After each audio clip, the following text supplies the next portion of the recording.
Okay, we're We're back from the commercial break, Quick commercial. and now we're going into. Oh, my producer's some. Oh. Oh, that's great. Okay, thank you.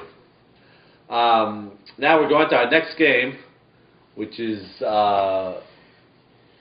Allie Marshall's U.S. Marshals team versus the Dirty Dozen of Eddie Michon, and this really had the makings of a crazy game because Moses was not in attendance.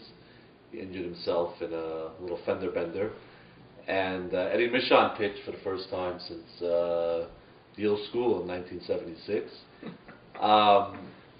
So there was a lot of question mark on that going against Allie. Allie was very high on his team this year. Actually, he thinks it's one of the best teams he's ever been on. And granted, he's got a great lineup, but the book on his team is a lot of power, a little shaky defense, and that really all came into to fruition yesterday.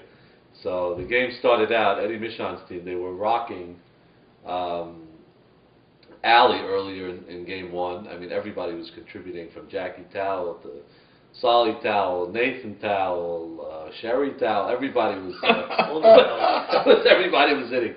It was nonstop, and they took a 7-2 lead, and then until U.S. Marshals came to life a little bit, and Solomon had a big monster 2-run homer. Allie had a huge day yesterday. They came back to win game one. But, Solomon with 6 RBIs on the day yesterday. But a lot of question, a lot of dissension on that U.S. Marshals team. A lot of bickering, as usual, with Solomon on the team and Marshall and Jason Marshall sticking his 2 cents in. God knows why.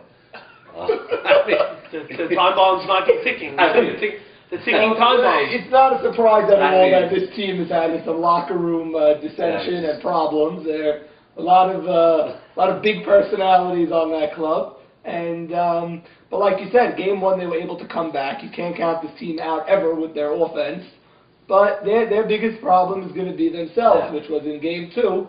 Error after error, and from what my reporters are telling me, they were fighting with each other on the field the entire time. It was out of control. I mean, the umpires had to intervene. They told me, they're used to breaking up fights between two teams, never on the same team. Right. It was after game one, and the defense was shaky. Yeah, they still need a shortstop, I'm hearing. Yeah. There's not many out there anymore now that Maxie's gone to the situation, so they missed the boat on that one. Yeah, they had some questionable draft picks, and they hit yesterday, no question about it. They're going to hit all year, but there's only so much Allie could do, and he didn't even finish the second game. Yeah, no, they did not finish the second game. So it's only a matter of time before the Saban explosion comes, and Mount Saban might erupt very soon, and that could be. I'm hearing he wants to be traded to the eligible bachelor. Yeah, actually, I heard something. The actual quote was, and I spoke to him after the game. The actual quote was, I asked him, "Are you happy with your team, or would you want to go to another team?" Remember, this is a family program. Yeah, he said, he said, "I would even play the ineligible bachelors at this point in time." Wow. So but listen, it's 1 week, and Allie's team very fortunate to come away with a split yesterday, because game two was outright ugly. I mean, they did have they had a lead going to the 5th inning. Then what was the final on that one? 20-10. Wow. Yeah, the roof caved in, and it was just outright ugly. I mean, so and everybody hit on that team. Nathan 6 for 7, 6 RBIs. Wow. Who else had big weeks over there? There's so many numbers you can't even see straight over here. Well, Nathan, year after year, now going 6 for 7 on opening day. Yeah, he said he hasn't felt this good since the 9-1-1 team of 1981. Wow. His rookie year. So he was, and Mitchell Haddad showed very good range yesterday at 52 years old. He very solid second baseman. And ironically, even though Eddie Michon pitched and he did get hit, but he made about 7 or 8 plays up the middle that I can rest assured who never would have made. Moses, made no. Moses. They would have been, they would have been kicked into the right field stands. But, I mean, so that's the benefit of having an athlete as a pitcher. So, is there a timetable on Moses' return? Well, it depends if you ask him. He's the phone conversation is usually longer than his game innings pitched, so it's hard to say. But he promised he's going to try to get back, Baruch Hashem, as soon as possible. Baruch Hashem. And Hashem. That's all you could ask for Moses. And but I can tell you one thing: if he doesn't get back soon, he might not bother showing up at all. The team's getting confidence. He may lose his job. He may lose it. I mean, Michon was playing short center, second base anyway, or first. So he wasn't really, shortstop. So, that could come back to, to haunt Moses. But they showed me a lot yesterday. They have a very good defense. Solly Tao at third. Gabe Abadi played unbelievable yesterday. He's really one of the young bright stars in the league at short. Mitchell had it, and then it's just a very talented team. And if Nathan keeps playing like he's 25 years old again, with Jackie Tao in the outfield, A.B. Dweck played a great game, that team could surprise a lot of people because nobody really gave him too much of a chance this year. Well, they lost their pitcher, and they played the best offense in the league, and they came away with a split. I think it's a very good sign. They should have they should have really swept them yesterday. They really were hitting the ball hard. Right, so that seems a dangerous team going forward. And next week they play.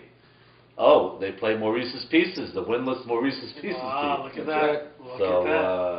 But I believe Jeffrey Sacker should be back from his rehab, so he'll certainly help that. And now they couldn't score much against Red, and now they're going up against Eddie Michon. Well, you look at a player like Maurice Haber. Every year his numbers are there at the end of the year. So you see, he got off to a slow start this week in week 1. You got to assume he's ready to bust out in week 2. So I think Maurice's Pieces are going to be ready to play. Yeah, well, listen, they certainly that game's at Meadowbrook should be a packed house over there, and we'll see. It's a big week for Maurice's Pieces. They don't want to go 1-3, 0-4. I mean, they got to really figure out a way to rebound over here. So and we got Ali up against Shulman next week. We spoke about boy. Interesting how the schedule worked out. Wow. Very interesting. And that is really interesting because now Marshall, with all the dissension, playing against a very solid 2-0 situation. Cohesive team. The situations.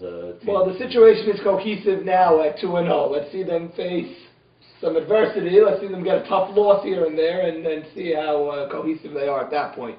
Yeah, that's true. I mean, I'm sure they'll keep. Red is facing probably, after Maurice's team, who we picked as the best offense, probably the second best offense in Allie's team. Yeah, and a close game. If Max Sutton can't pick up a ground ball, Red's not going to be so happy at that point in time. Yeah. So there could be some. I heard there was a little dissension with Red and Jody LeBeau. Out of all people, I couldn't believe it.